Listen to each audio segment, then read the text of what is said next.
Class 12th, subject physics, 16th chapter, semiconductor devices. From this chapter, let us see the second type of rectifier, that is full wave rectifier.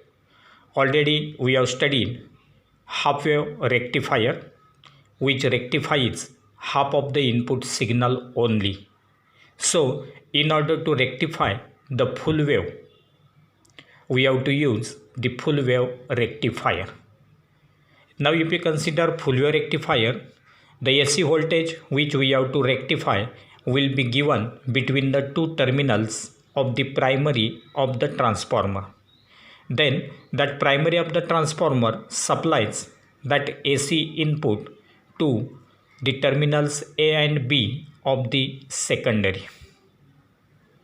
Now terminal A of the secondary is connected to P region of the diode D1 and B terminal of the secondary is connected to P region of the second diode D2. Then the N region of both diodes D1 and D2 will be combined together.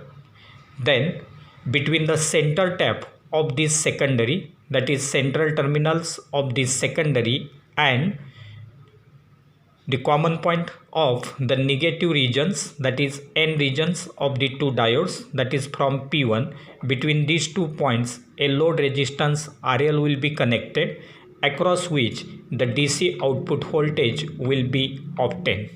Then here earthing will be provided to this terminal. Now let us see the working of this diode. So remember, during positive half cycle, the diode D1 will be in the conducting state and D2 will be in the non-conducting state, while during negative half cycle of the input signal, D1 will be in non-conducting state and D2 will be in the conducting state. And therefore, for each and every half cycle, either positive or negative, one of the diodes will be in the conducting state, and hence it will conduct current through the diode circuit and hence through the load resistance RL, and output will be obtained across this load resistance RL. Now let us see what happens during positive half cycle of the input signal. Terminal A will be at higher potential as compared with the terminal B. That means A will become positive and B will become negative. As this A is positive, therefore diode D1 will be forward bias. As this B is negative, diode D2 will be reverse bias. So that diode D1 will conduct current, D2 will be off. And therefore that current will pass from D1 to P, P to load resistance RL, load resistance RL to center tap, and from center tap to again diode D1. So like this, current will pass through this load resistance RL in the downward direction through this load resistance RL, and hence output will be obtained here. So that during positive half cycle of the input signal, the direction of the current is as shown through the load resistance RL, and therefore now during negative half cycle of the input signal, terminal A will be at lower potential as compared with this terminal B. Therefore A will become negative and B will become positive. As B is positive, this D2 diode will be forward bias. As A is negative, diode D1 will be reverse bias. Therefore it will be in non-conducting state and D2 will be in the conducting state. Now as D2 is in the conducting state, the current will flow from D2 to P, P to load resistance RL, from load resistance RL to center tap, and again through this secondary to B, and B to again D2. So in this way, during negative half cycle of the input signal, diode D2 is in the conducting state and the direction of current through the circuit is as shown. And therefore as this current is flowing in this direction, therefore we can say that during positive half cycle of the input signal as well as during negative half cycle of the input signal, the current flowing through the load resistance RL is in the same direction, that is in the downward direction, and therefore it is unidirectional current, and hence DC output will be obtained across this load resistance RL. So in this way the working of this full wave rectifier will take place, so that during positive half cycle D1 is in the conducting state, D2 is off. During negative half cycle D1 is off and D2 is in the conducting state, and therefore the output will be obtained across this load resistance RL for positive half cycle as well as negative half cycle. And therefore if you consider the input and output waveforms for this full wave rectifier, then when voltage is plotted against time, for input waveform will be as shown, that is positive half cycle, negative half cycle, positive half cycle, negative half cycle. Now we know that as per the working of full wave rectifier, we will get DC voltage for each and every positive and negative half cycle, and therefore the output waveform will be as shown. During positive half cycle we will get unidirectional current, during negative half cycle again we will get unidirectional current. So like this, for each and every positive as well as negative half cycle, we will get current flowing through the load resistance RL in only one direction, and therefore the nature of the output waveform will be as shown. So in this way we can say that for full wave there will be rectification by this full wave rectifier, and we will get DC output across the load resistance RL. And now if you consider this full wave rectifier, then it will be having some of the advantages, and therefore let us see the advantages of full wave rectifier. Advantages of full wave rectifier. Now what are the advantages of this full wave rectifier? So first one, rectification takes place in both the cycles of the AC input. Rectification takes place in both the cycles of the AC input, that is for negative as well as positive half cycle of the input signal, the rectification takes place. Second advantage is that the efficiency of full wave rectifier is higher than that of the half wave rectifier. Efficiency of the full wave rectifier is higher than that of the half wave rectifier. Third one, the ripple in the wave, that is the ripple in case of full wave rectifier is less than that in case of half wave rectifier. The ripple present, that is the AC component present in DC output in case of full wave rectifier is less as compared with that of half wave rectifier, that is rectification will take place properly or to a greater extent in case of full wave rectifier. So these are some of the advantages of this full wave rectifier. Now let us see what is that ripple factor. Ripple factor. We know that the output of a rectifier consists of a small fraction of AC component along with DC, which is called as a ripple. So when we get the output of any rectifier circuit, that output will contain small part of AC component along with DC, and that small AC component present in the DC is called as ripple. Now this ripple produces fluctuations in the rectifier output. So fluctuations will be produced in the rectifier output due to this ripple or the AC component. The smaller ripple shows that the rectifier is more effective. If the amount of ripple is small, then we can say that the rectifier is more effective. As discussed above, in case of full wave rectifier, the ripple is less and therefore it is effective as compared with the half wave rectifier. And now if you consider the ripple present, then graphically if you plot the graph of voltage against time, then in this case this waveform will represent ripple, that is phi ripple, voltage of this ripple, and this will be phi dc. So phi dc will be large here, but very small phi ripple will be present in this case, and therefore it will represent this ripple.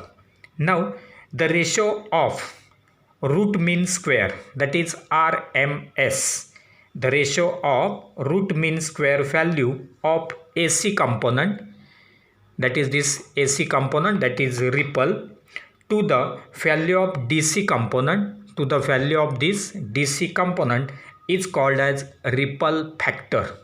So this ripple factor will be defined as the ratio of root mean square, that is RMS value of AC component, to the value of DC component in the rectifier output is called as ripple factor.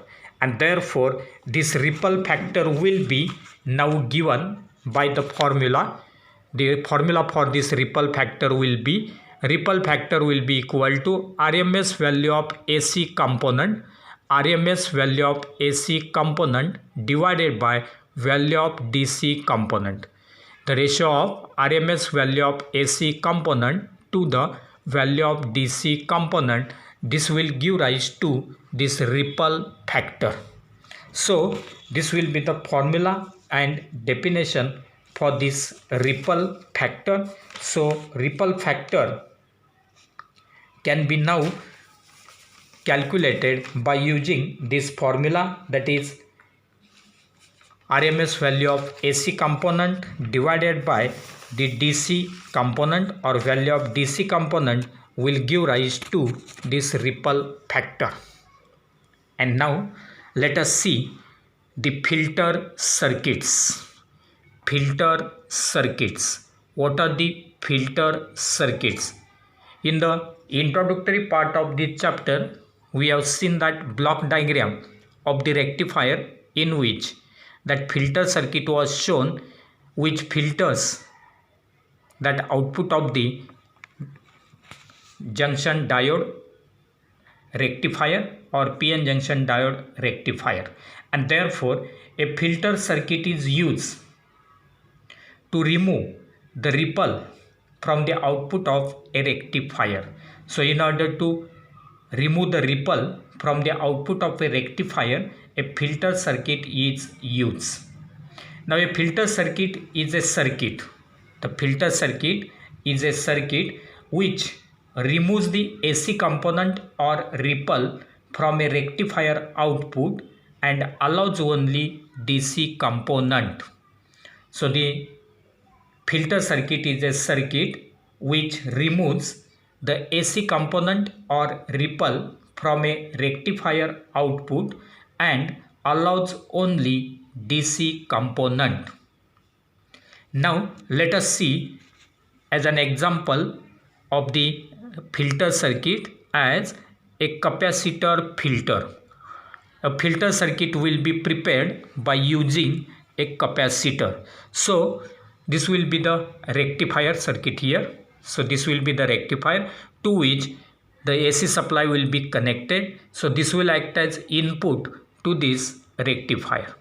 Now after that we will get output here at these 2 points X and Y of that of rectifier, and this output of rectifier obtained between these 2 points X and Y will contain major part as DC and minor part as AC, that is ripple or some AC component will be present in the output of this rectifier. Then beyond this, a capacitor consisting of 2 plates, positive plate and negative plate, will be connected between these 2 points X and Y. And then across this capacitor, a load resistance RL will be connected, across which the DC output voltage will be obtained. So this capacitor circuit will act as the filter circuit, and therefore From this, when the output is obtained, then the nature of the graph will be as shown. So this will be the output of the rectifier circuit. If we plot the graph of voltage against time, then this will represent the output of the rectifier circuit, which will contain very small part of the AC component, and therefore in this diagram Vp will be the peak value. It will be the peak value, and some of the points as A, B, C, D, E, F, G are shown here in this diagram, and therefore the pulsating DC voltage of a rectifier output is supplied across the capacitor.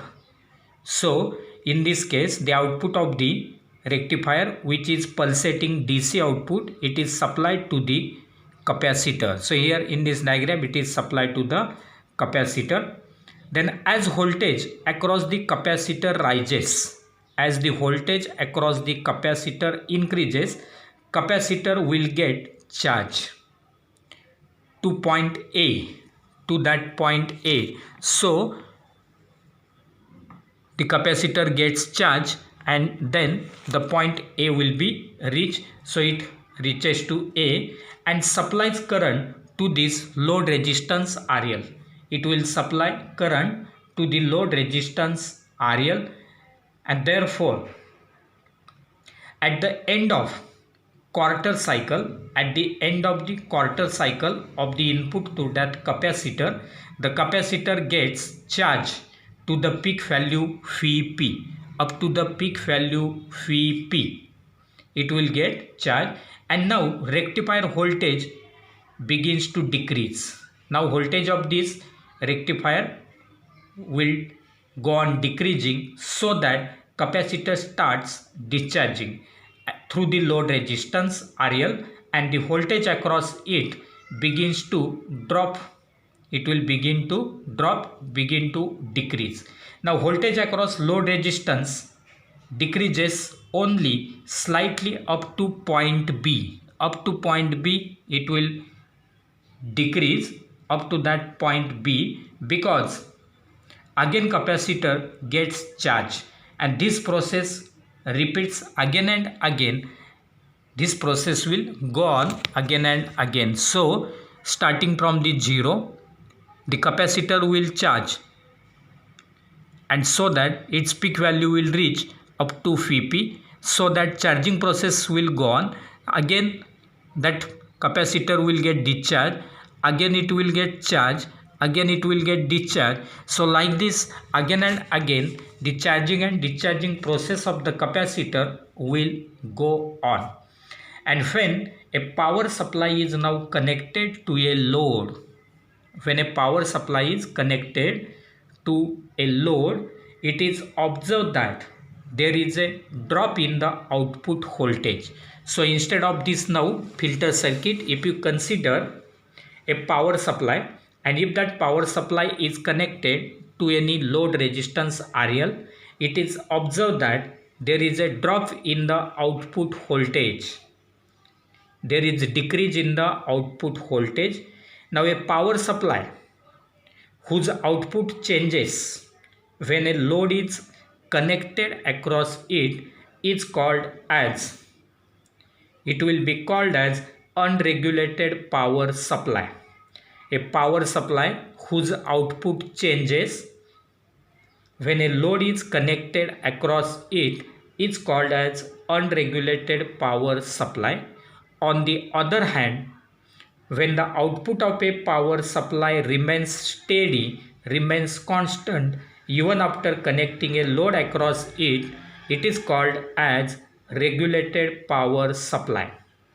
When the output of a power supply remains steady even after connecting a load across it is called as regulated power supply. Now there are many methods by which a power supply can be regulated.